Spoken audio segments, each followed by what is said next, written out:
Okay, welcome to Coffee Runner Black, the partner game for Coffee Runner Blue. This is just a very early prototype. It didn't have everything that I wanted for the prototype, but I think that it came along a little bit. So here we go. You go up to people, you talk to them by pressing the F button. The combat isn't added in yet because it was having some problems. So Joe welcomes you to the game, tells you some controls. Just the basic idea of the game. You move around with the arrow keys or WASD. You can press F to chat with people.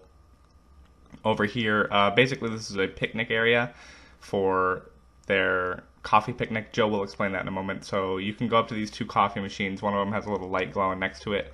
And that's the coffee that you prefer, black coffee. Over here, we have a different type of coffee. This coffee is blue. Maybe it'd be best to avoid this coffee maker. Joe number 2 says, welcome to the 75th annual coffee picnic, gives you a little bit of background. Says they really like coffee and hate indie gamers. Anyway, you're not one of those, so have fun. Of course, the plot of this game revolves around the fact that you will eventually become an indie gamer. This is only the first level, and it's just got a couple of things that you can interact with for now. It will be expanded a little bit and have combat in the future, but it's not supposed to be a long level anyway. Donald says, I heard that indie developers eat their own babies once they've fattened them up. It's true. I heard it from thisisfakenews.com. Bill says, I heard that indie developers steal money from consumers in order to fund their maniacal schemes. I'm not lying. I heard it from uglyindies.org. It's a .org, so you know it's true. And then lastly, Richard says, I heard that indie developers steal ideas from corporations rather than making their own creative ones. I swear, I heard it from bullyindiedevs.co. Honestly, I'd believe it if it were wrong.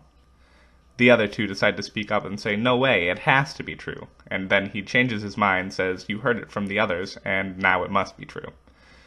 There's a little thing over in the corner over here. My little slice of postmodern humor. You can interact with the object, but because the assets for it haven't been developed yet, you can't actually do anything with it, and you decide to leave it there until the game is actually finished. In the full game, I'll probably have that same asset, actually, though, so that joke's ruined a little bit. Over here, you've got 3 buttons. The first one, you press it. Nothing happens. It was a letdown. You go to the second button. The other one might have been broken, so you push this one as well. Nothing happened. It was a letdown. And then the last button, you don't want to let any opportunities to push buttons go to waste, so you swiftly press the button. The other ones were false affordances, but this one is different. A small screen pops up that says, please insert $1 million.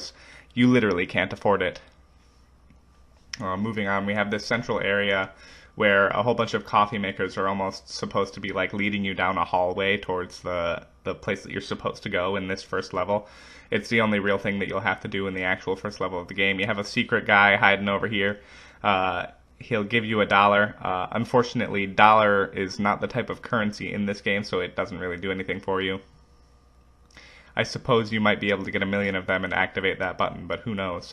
Razul and Tonoir say, I don't know, man. I think gameplay is where it's at. Razul decides to shush him. They have a small argument here about where the company likes games based on story, and he likes games based off of gameplay, but because he works for a story-based company, he needs to keep quiet or else he could get in trouble.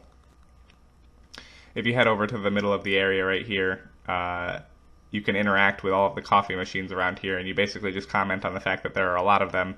And he makes a small nod to Alien Past and saying that coffee makers being so old because this game takes place in the future, it almost feels like you're currently in a different world because there's such old technology around you. And then another nod to Alien Past, Edward T. Restriel over here claims he has proof that aliens once roamed the planet thousands of years ago, and he shows you a couple of pictures that he claims are the proof. Looking at them, you notice that they are obviously modern pictures, and they are just people wearing alien costumes, but you let him believe what he wants, because we all have to deal with our own alien pasts. Lastly, if you take the hallway down to this fight over here, this is mostly just context for the game.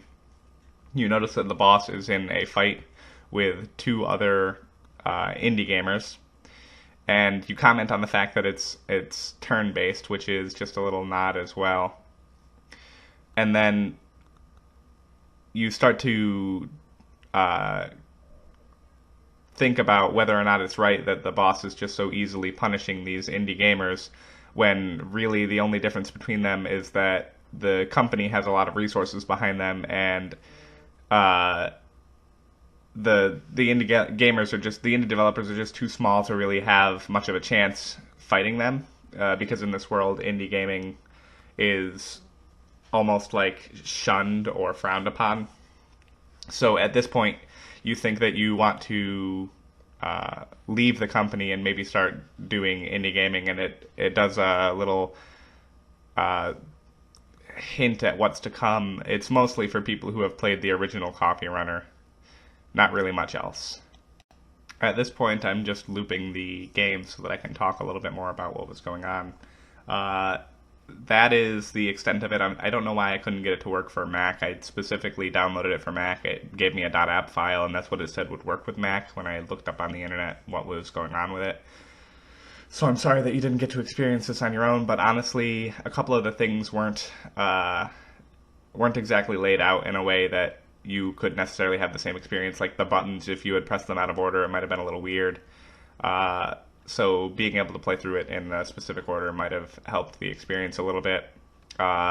Unfortunately, I spent a lot of time trying to figure out how to get combat working in order to integrate into this version of the game, and that didn't work out so well. So I didn't get too much done because I was expecting to have a level with basically everybody was going to be hostile, a majority of the people that you were going to interact with. And then there'd still probably be these people just standing around with their little inputs to put in. There's a couple of little jokes in there that you might not have noticed. Like it's going over the fake news people again. They're all named after presidents who have been ridiculed for lying or something like that. It's filled with a lot of little humor that kind of simplifies some of the topics that we went over in class. I got really stuck on that whole alien past joke where I made a guy talking about aliens existing in the past. I really liked that one for some reason. And that's about it.